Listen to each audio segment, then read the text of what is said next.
Hey guys, Mr. Short Hitter here. You don't look like a short hitter to me. I've got a video for you that I actually feel a little bad that I didn't do this video earlier, because a while back I got a letter from BJ in Clarksville, Tennessee. So BJ, if you're still watching, let me know down in the comment section that you're still watching the videos.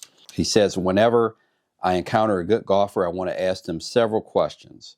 The first, at what age did you get started with the game? I got started at 12 years old. Probably took the game seriously after my freshman year of high school. My freshman year, I was the worst player on the freshman team. I would shoot 55 to 65 for 9 holes.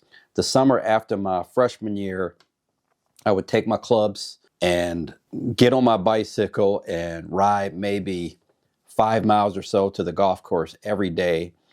And I was on the golf course for 12 hours a day. We could get a junior pass at the time for a really inexpensive price. So I was lucky enough to get that, and I would just walk the course all day long. I would play 45 holes, 54 holes a day. I went from being the worst player on the freshman team to being the MVP of the varsity my sophomore year. Along your golf journey, what struggles did you encounter? Hooks, slices, etc. I hit the ball pretty straight, and then I think when I got to be maybe in college, I started to hit a hook. And I hit that hook for a while until, surprisingly enough, I was playing with a gentleman by the name of Marty Sheen. He's kind of a legend in our area. He spent 15 years, various professional tours, including the PGA Tour. Won the State Open 3 or 4 times. Playing with him at my home course, I'm hitting this hook that's starting out of bounds and hooking back into the fairway.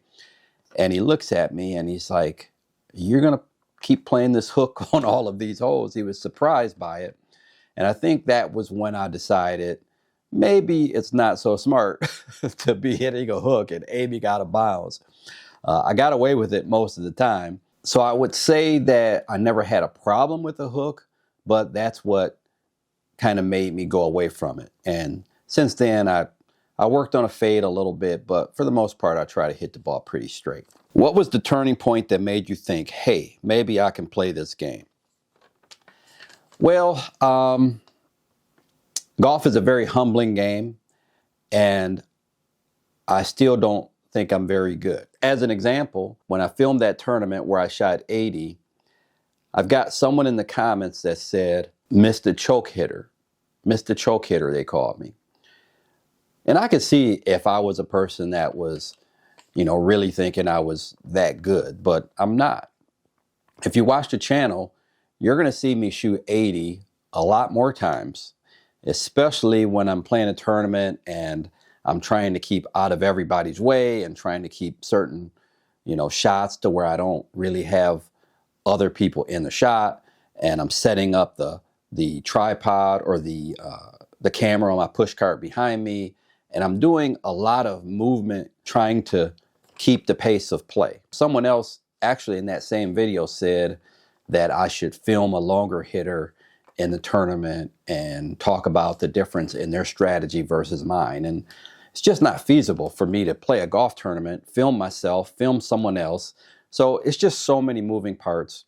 You're going to see a lot more rounds like that. But to me, getting the content to you is more important than what I shoot. Whether I shoot 70 or 80, it's just a matter of getting the content to you and you guys learning something from that content. I don't think I'm some great golfer. And the other side of that is I've played with so many people. I know people who could go out today and shoot 65 or 64, 7, 8, 9 under par. I know guys that are so good that there's no way that I would consider myself a good golfer. Just to get to the answer to this question, I've done a few things. When I qualified for the State Open, making 18 straight pars, that was kind of a feel-good moment for me. We made nationals in college 3 years, and the first one when we were in Florida, the TPC Valley course, I played pretty well there. But I would say probably the one time where I just said to myself that, hey, you're pretty good at this, would have been In 2005, I was playing a tournament, a pretty big tournament for me, had about 120 golfers, and I ended up shooting one over par the first day. I was paired with the leader who was even par. I didn't know him at the time. Since then, we became really, really good friends. So we played the front nine the second day, and we both shoot about even par. So I think after 27 holes, I was still one shot behind him. And then I played the 10th hole, made a bogey. Now I'm 2 shots behind. Between going to 10 and 11, something happened in my head, and I just decided, hey, you're capable of winning this. I was intimidated by him. He had qualified for U.S. mid-amateurs and U.S. public links, and he was 8-time club champion at his club, and he won so many tournaments. I was intimidated. But after that 10th hole, the second day, I just said, you could do it. You could do it. I hit a good drive on that 11th hole, water on both sides, had 230 into the pin, hit a 3-wood. This hole had water on both sides. There's no way I should have hit a 3-wood, but I was just going for it. Hit 3-wood, perfect shot, 8 feet from the hole, made the eagle putt. Next hole, par 3, I hit it to 3 feet. Made the birdie, ended up winning the tournament by 6 shots, set the tournament record, which stood for probably at least another 10 years. That tournament had been around for about 30 years. So that was one of those moments to where I felt like, hey, you can play this game. But those moments are few and far between. Golf is a humbling game, and I still don't think I can play, but I have my moments. Is there a particular teacher or method that you've most followed? Harvey Pinnock did a great job of simplifying golf. I think today we make it a lot more complicated than it needs to be. I think Harvey Pinnock kept it simple. Golf My Way, Jack Nicklaus kept it simple. There are some things that we need to know today. For instance, when you look back in the 70s and even the 80s, a lot of people had the ball flight laws confused. So we need to know what the ball flight laws actually are, but keeping it simple, I think, is better for most players.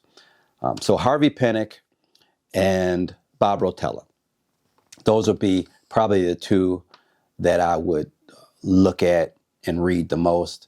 After that would be Jack Nicklaus and Dave Pales. Is there one swing thought that have helped you the most? If I have a swing thought, it's because I'm either working on something or I'm struggling with something. Otherwise, most of the time when I go on the golf course, I just take it back and hit it. I do all the math, distances, so on and so forth, strategy, where you want the ball to go, so on and so forth.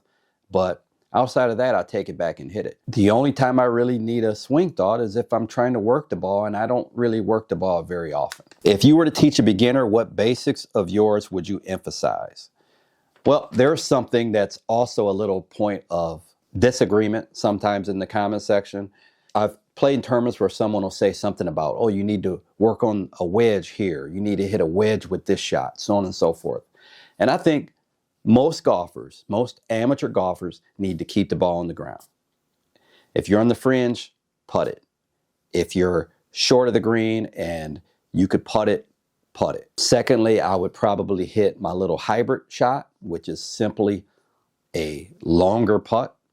If I'm on the collar where I can hit it and either bounce right over that rough to where it's not going to snag the ball or the club, I can hit the hybrid there too. And if I'm in front of the green and I'm further back, maybe I move away from the hybrid and hit a 7-iron or a 9-iron.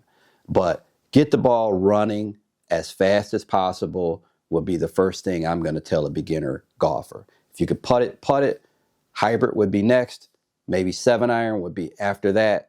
And there are going to be instances, obviously, if you're in a bunker, obviously, if you have to hit it over a bunker, obviously, if you have to carry over rough, then you have to hit a wedge. If I can play 18 holes of golf to where I either hit the green or I hit it on the fringe or I leave it short of the green to where I can always putt it or always hit it hybrid, those are my best rounds of golf.